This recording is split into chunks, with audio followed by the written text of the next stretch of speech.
vinterstid og høstbad. Her lå de øredoblene inni her. Åh. Det er litt glømhuset. Det finnes Sally, da. Ja. Her er rommet til Sally.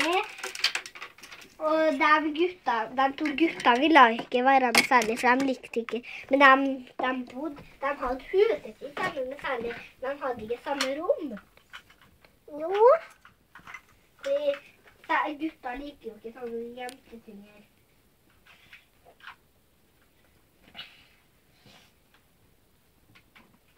Men gutter! Ok, vi skal bli med. Ok.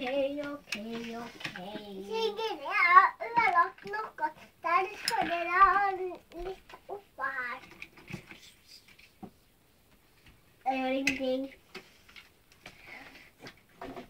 Men det kan særlig ta og gjemme det her plass. Nei, Limon har ikke på.